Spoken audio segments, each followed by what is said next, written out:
நான் மது அருந்துற பழக்கம் இல்லை. அதனால அது என்ன பிராண்டு என்னன்னு எனக்கு தெரியாது.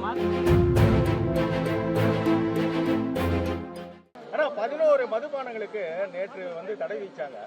உடனடியாக அதை திரும்ப பெற்றிருக்காங்க. எனக்கு மதுபானத்தை பத்தி தெரியாது தம்பி. தெரியாது எனக்கு. அதாவது எனக்கு மதுபானத்தை பத்தி தெரியாது. நான் மது அருந்துற பழக்கம் இல்லை. அதனால அது என்ன பிராண்டு என்னன்னு எனக்கு தெரியாது. தெரிஞ்சால் நான் சொல்றேன். அதிமுக ட்விட்டர்ல போட்டிருக்காங்க. இது உடனடியாக திரும்ப பெற்றது கையூட்டு நடந்தது. அது எனக்கு ஏன்னா நேற்று உங்களுக்கு தெரியும், நேற்றைய தினம் நான் விவசாயிகளுடைய பிரச்சனை சம்பந்தமா, காவிரி நதிநீர் பிரச்சனை சம்பந்தமாக நான் தஞ்சாவூர் சொல்லிட்டு வந்தேன். நைட்டு தான் சேர்ந்தேன். எனக்கு நீங்கள் அந்த மதுபானத்தை பற்றி எனக்கு எதுவுமே தெரியாது. எங்களுடைய ஐடிவிங்கில் தகுந்த பதில் கொடுத்துருக்கான்னு சொல்கிறீங்க. அதை நான் பார்த்துருவேன். தனியார் பேருந்து கட்டணம் உயர்ந்திருக்கு. ஏற்கனவே வெளி மாவட்டங்களுக்கு சென்ற தனியார் பேருந்து கட்டணம் உயர்த்தப்பட்டது. இப்போ நகர பேருந்து கட்டணமும் 2 ரூபா 3 ரூபா 4 ரூபா உயர்த்திருக்காங்க. இப்ப அமைச்சர் கூட நாங்கள் சட்டப்படி நடவடிக்கை எடுப்போம்னு சட்டமன்றத்தில் தெரிவிச்சிருந்தாரு. ஆனாலும் கூட இப்ப தனியார் கட்டணம் உயர்த்தப்பட்டிருக்கு. எனக்கு என்னுடைய கவனத்துக்கு இது வரைக்கும் வரல. அது விசாரிச்சுட்டு தான் சொல்ல முடியும். ஏன்னா அது என்ன காரணம், என்ன ஏது உயர்த்தினாங்களா இல்லையா என்பதெல்லாம் எனக்கு முழு விவரம் தெரியல. விவரம் தெரிஞ்ச பிறகு நான் உங்களுக்கு கோயம்புத்தூர்ல கல்லூரி மாணவர் கொலை, அது ஏற்கனவே நான் சட்டமன்றத்திலேயே கொண்டு கவன ஈர்ப்பு தீர்மானம் நடந்தாங்க.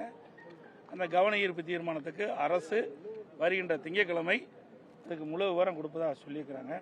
அது ஒரு கொடுமையான செயல். இன்னைக்கு கல்லூரியில் படிக்க வைப்பதற்கு ஒரு மாணவன் தன்னுடைய வாழ்க்கையில் ஏற்றப்பட வேண்டும் என்பதற்காக தான் கல்லூரியிலே படிக்க வைக்கிறாங்க.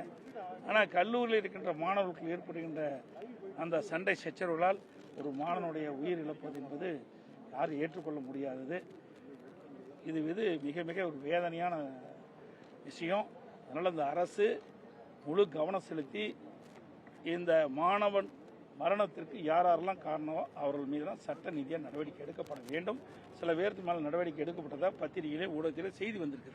போதைப் பொருள் புகார் கொடுத்ததுனாலதான் அந்த மாணவனை கொண்டாங்கன்னு ஒரு தகவல். ஆனா அதை கல்லூரி நிர்வாகம் ஒட்டுமொத்தமா மறைக்கிறதா ஒரு புகார் இருக்கு. ஆனா ஏற்கனவே நான் சொல்லியிருக்கேன்.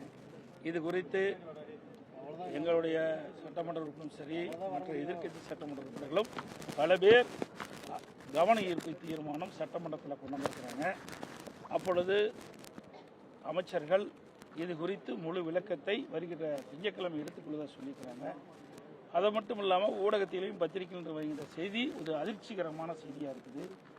என்ன காரணத்திற்காக அவனை பல பேர் சேர்ந்து, பல மாணவர்கள் சேர்ந்து தாக்கி கொலை செய்யப்பட்டதாக பத்திரிகை செய்தி, ஊடக செய்தி, இதையெல்லாம் விசாரித்து தான் உண்மை நிலை தெரியும். இருந்தாலும் அந்த மாணவன் இறப்பு ஏற்றுக்கொள்ள முடியாது என்ற பெற்ற தாய் தந்தைகள் எந்த அளவுக்கு மனவேதனைப்படுகின்றது என்பதை உணர வேண்டும். மற்ற மாணவர்கள் இந்த செயலில் ஈடுபடுவது கண்டிக்கத்தக்கது. அது போதைப் பொருளினால் வந்ததா, அது மற்ற விவகாரத்தில் வந்ததா, அதையெல்லாம் காவல்துறை விசாரித்து உரிய நடவடிக்கை எடுக்க வேண்டும் என்பதுதான் எங்களுடைய நிலை.